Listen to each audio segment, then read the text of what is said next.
నిరుద్యోగుల సమస్యల గురించి కూడా ఇక్కడ మనం అందరం చర్చించాం అధ్యక్ష గతంలో మనం చూసాం గత ప్రభుత్వం 2,30,000 పెండింగ్ పోస్టులు భర్తీ చేస్తున్నారు అధ్యక్ష. అది జరగలేదు. నిరుద్యోగులు కూడా పెద్ద ఎత్తున మన ఎన్డీఏ ప్రభుత్వాన్ని ఆశీర్వదించారు, దీవించారు, గెలిపించారు.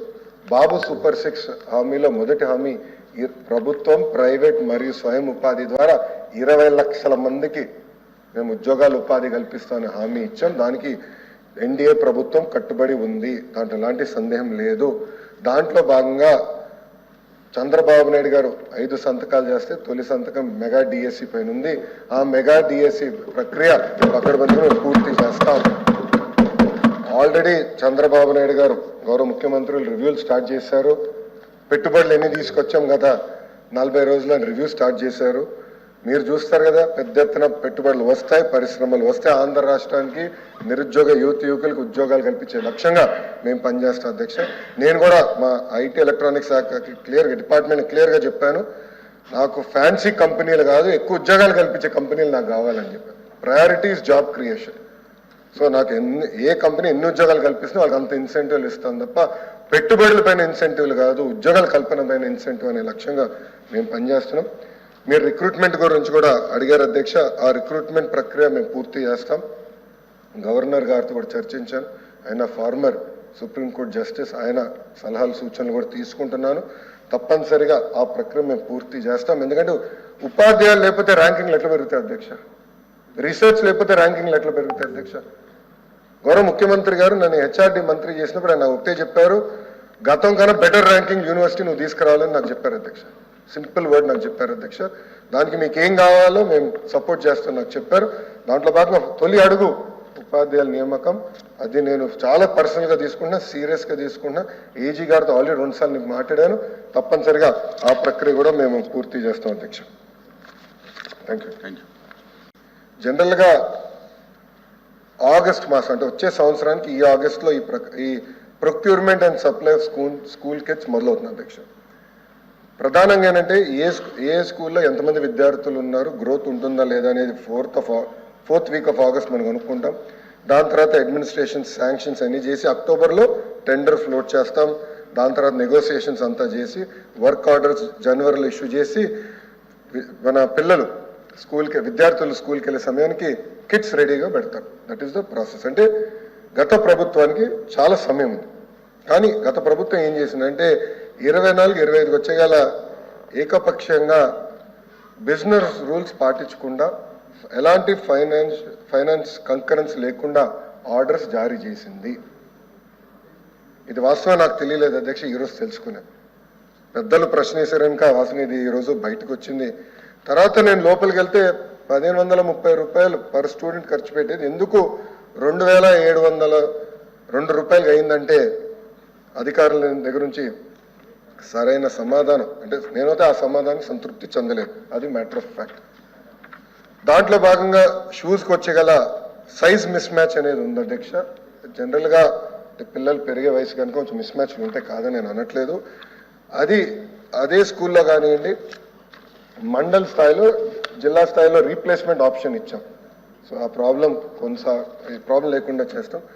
బ్యాగ్స్కి వచ్చేగల నాణ్యత లేదనేది పెద్దలు చెప్పారు, అది ఫీల్డ్లో కూడా కంపడింది. చాలా ఆర్టికల్స్ కూడా దీనిపైన వచ్చినాయి. దాంట్లో 2 విషయాలు. ఒకటి, గత ప్రభుత్వ అనాలోచన వల్ల బైలింగ్వల్ టెక్స్ట్ బుక్స్ అని ఇంగ్లీష్ మీడియం అన్నారు, అలానే ఇంగ్లీష్ మీడియం కమిట్ అవ్వలేదు అధ్యక్ష. సో ప్రతి టెక్స్ట్ బుక్స్ ఒక పక్కన తెలుగు ఉంది, ఇంకో పక్కన ఇంగ్లీష్ ఉంది. అంటే వెయిట్ పెరిగింది అధ్యక్ష. పిల్లలు 10 నుంచి 12 కేజీ కన్నా ఎక్కువ బరువు మోయకూడదు అనేది చాలా క్లియర్ రూల్స్ ఉన్నా దాదాపు 20 కేజీలు మోస్తున్నారు బరువు. దానికి ప్రధానమైన కారణం బైలింగ్వల్ టెక్స్ట్ బుక్స్. సో ఈ బైలింగ్వల్ టెక్స్ట్ బుక్స్ ఏం చేయాలనేది కూడా మేము డిస్కస్ చేస్తున్నాము. అంటే ఎట్లా తీసుకెళ్ళాలి ఇది ముందరికి అనేది మేము డిస్కస్ చేస్తున్నాం అధ్యక్ష. అంతేకాకుండా అధ్యక్ష యూనిఫామ్స్కి వచ్చేగల స్టిచ్చింగ్ ఛార్జెస్ కూడా 22-23 అకాడమిక్ ఇయర్ నుంచి పెండింగ్ ఉన్నాయి అధ్యక్ష. స్టిచ్చింగ్ ఛార్జెస్ కూడా పెండింగ్ ఉన్నాయి. ఫైనాన్స్ మంత్రి గారు నా పక్కనే కూర్చున్నారు. సో గౌరవ మంత్రి గారు రిక్వెస్ట్ చేస్తున్నా, త్వరలోనే ఈ స్టిచ్చింగ్ ఛార్జెస్ ఏదైతే పెండెన్సీ ఉందో అది ఇవ్వాలని కోరుతున్నాను. తప్పనిసరిగా మేము అవసరమైతే యుద్ధం చేసి ఆ నిధులు తీసుకొచ్చి అంటే ఎవరైతే స్టిచ్చింగ్ చేస్తారో ఆ తల్లిదండ్రులకి ఆ ఛార్జెస్ కూడా అందజేస్తారు అధ్యక్ష. అంతేకాకుండా నాకు ఇచ్చిన వివరంలో థర్డ్ క్వాలిటీ చెక్ అని చేసామన్నారు. నేనైతే సంతృప్తి చెందట్లేదు. ఆ థర్డ్ క్వాలిటీ చెక్తో చాలా పకడ్బందీగా చేయాల్సిన అవసరం ఉంది, నాణ్యత అందించాల్సిన అవసరం ఉంది. అది మా ప్రభుత్వం చేస్తున్న అధ్యక్ష, దాంట్లో ఎలాంటి డౌట్ అవసరం లేదు. సో టెండర్లు లేకుండా సరైన ప్రక్రియ పాటించలేదు కనుక దీనిపైన తప్పనిసరిగా నేను ఎంక్వైరీ చేస్తాను. సభ్యులందరూ అడిగారు, దీనిపైన ఎంక్వైరీ చేస్తాను, కఠినంగా నేను వివరిస్తాను. ఏ ఏ షెడ్యూల్ అయితే గతంలో మేము పబ్లిష్ చేసాం దాన్ని నేను పాటిస్తాను. మళ్ళీ అధ్యక్ష దీనికి పార్టీ రంగులు కూడా అవసరం లేదు అధ్యక్ష. గతంలో బెల్ట్ పైన పార్టీ రంగులు, బ్యాగుల పైన పార్టీ రంగులు అవన్నీ అవసరం లేదు అధ్యక్ష. ఇన్ఫాక్ట్ నేను డిపార్ట్మెంట్ని అడిగాను అధ్యక్ష, అసలు స్కూల్ యూనిఫామ్ డిజైన్ ఎలా వస్తుంది, కలర్స్ ఎలా చేయాలి, దానికి డెఫినెట్లీ సైన్స్ ఉంటుంది, మీరు తెలుసుకోండి ముందర, తర్వాత కూర్చుందాం. కానీ ఇక్కడ రాజకీయాలు వద్దండి. తెలుగుదేశం పార్టీ ఉంది కనుక పసుపేద్దామని అలాంటి ఆలోచన మాకు లేనే లేదు. విద్యార్థులకి స్మార్ట్గా ఉండేదానికి ఇన్స్పైర్ చేసే విధంగా యూనిఫామ్లు కూడా చేయాలని మేము ఒక ఆలోచనలో ఉన్నాం. అది ఆల్రెడీ నేను దానిపైన డీటెయిల్డ్గా ఒక రిపోర్ట్ కూడా అడుగుతాం జరిగింది అధ్యక్ష. ఇంకా నాడు నేడుకు వచ్చేగల మనం అది గతంలోనే నేను సమాధానం చెప్పా. సెంట్రలైజ్ ప్రొక్యూర్మెంట్ జరిగింది, దాంట్లో అవకతవకలు ఉన్నాయనేది కూడా మీడియా ద్వారా గతంలోనే తెలుసుకుంటాం జరిగింది. ఆల్రెడీ దానిపైన నేను రిపోర్ట్ అడిగాను. బైజూస్ అంటారా కంపెనీ ఎత్తిపోయింది, ఇప్పుడు కంపెనీ ఎన్సిఎల్టీకి వెళ్ళింది. ట్యాబ్స్ ఇచ్చారు అధ్యక్ష. ఒక ఆలోచనతో ట్యాబ్స్ ఇస్తే అది వేరే రకంగా వాడటం అయింది ఫీల్డ్లో. చాలామంది సభ్యులు కూడా నా దృష్టికి తీసుకొచ్చారు. పిల్లలు ఎక్కువ యూట్యూబ్ ఇవన్నీ ఎడిక్ట్ అయ్యారు అనేది అందరు అన్నారు అధ్యక్ష. అది అందరితో కూడా నేను చర్చిస్తాను, దాన్ని ఏం చేయాలో దాన్ని బట్టి we will go forward. But అధ్యక్ష ఒక పక్కన తల్లికి వందనం అవ్వచ్చు, ఇంకో పక్కన ఈ కిట్ అవ్వచ్చు. End of the day outcomes రావాలి అధ్యక్ష. అంటే పిల్లలు చదువుకోవాలి, అవుట్కమ్స్ రావాలి. Reading, comprehension, writing, mathematics, basic outcomes అనేది రావాలి. ఈరోజు ప్రభుత్వ పాఠశాలలో సంఖ్య తగ్గుతుందంటే దానికి కారణం అవుట్కమ్స్ లేదనేది నేను బలంగా నమ్ముతున్నాను అధ్యక్ష. అది ఆల్రెడీ నేను మొన్న హౌస్లో కూడా నేను చాలా స్పష్టంగా చెప్పాను. టెక్నాలజీతో జోడించి అవుట్కమ్స్ మానిటరింగ్ చేద్దాం, పాజిటివ్గా తీసుకెళ్దాం అని చెప్పాము.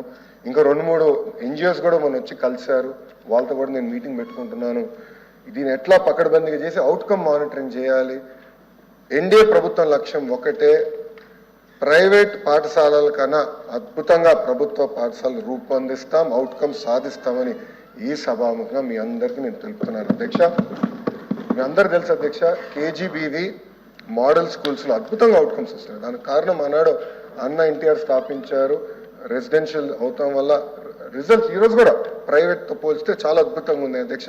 దానికి ధీటుగా మేము ఇచ్చేస్తాం. విద్యా కానుక కిట్ 100% మేము కొనసాగిస్తున్నాం, దాంట్లో ఎలాంటి సందేహం అవసరం లేదు అధ్యక్ష.